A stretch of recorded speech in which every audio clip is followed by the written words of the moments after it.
সামনেই কৌশিকী অমাবস্যা, আর এই কৌশিকী অমাবস্যায় প্রচুর ভিড় হয় তারাপীঠে। আর সেই সুযোগ কি কাজে লাগাচ্ছেন এই সব হোটেল মালিকরা? এমনটাই উঠে এলো আমাদের অন্তর্তদন্তে। হোটেলগুলোতে প্রচুর ভাড়া নেওয়া হচ্ছে নাকি।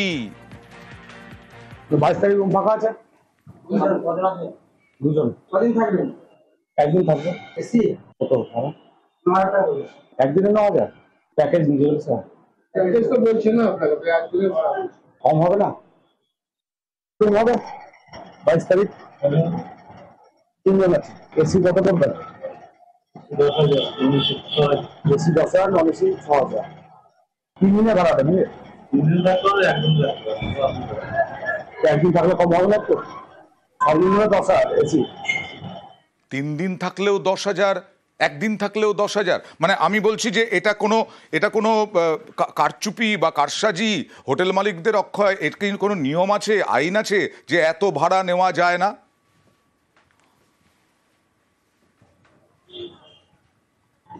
দেখো, আমি তোমাকে জানিয়ে রাখি, কৌশিকী অমাবস্যা উপলক্ষে বীরভূম জেলা প্রশাসন কিন্তু কয়েকদিন আগেই কড়া নির্দেশ জারি করেছে যাতে কোনো রকম ভাবে হোটেল ভাড়া প্যাকেজে নেওয়া যাবে না।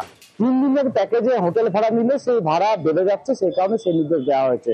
কিন্তু বাস্তবের মাঠে দাঁড়িয়ে সেই নিয়ম কিন্তু মানা হচ্ছে না। প্রশাসনের সেই নিয়মকে বুড়ো আঙুল দেখিয়ে এক শ্রেণীর যারা হোটেল ব্যবসায়ী তারা কিন্তু পুণ্যার্থীদের কাছ থেকে ভাড়া নিচ্ছে প্রচুর। যে নন এসি রুম যে ভাড়া সাধারণ দিনে থাকে 600 থেকে 900 টাকা, সেই ভাড়া নেওয়া হচ্ছে কৌশিকী অমাবস্যাতে 3,000 থেকে 6,000 টাকা।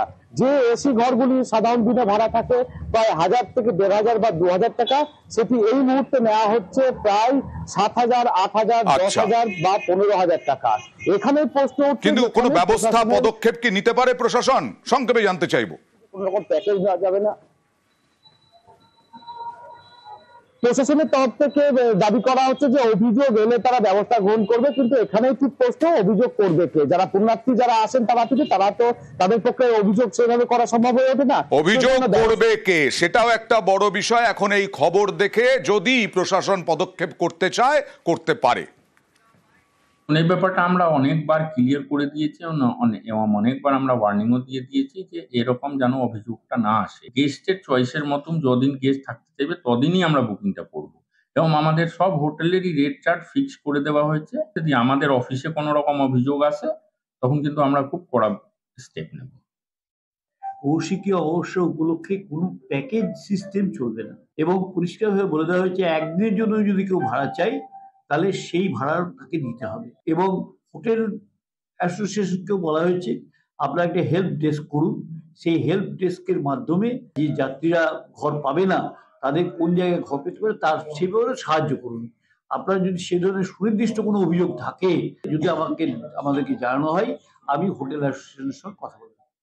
যেটা দেখা যাচ্ছে 10,000, 12,000, এটা যদি কেউ করে থাকে ব্যক্তিগতভাবে তার বিরুদ্ধে হোটেল অ্যাসোসিয়েশন ব্যবস্থা নেবে। আপনারা প্রমাণ দিলে আমি সেটা ওদের কাছে পেশ করব।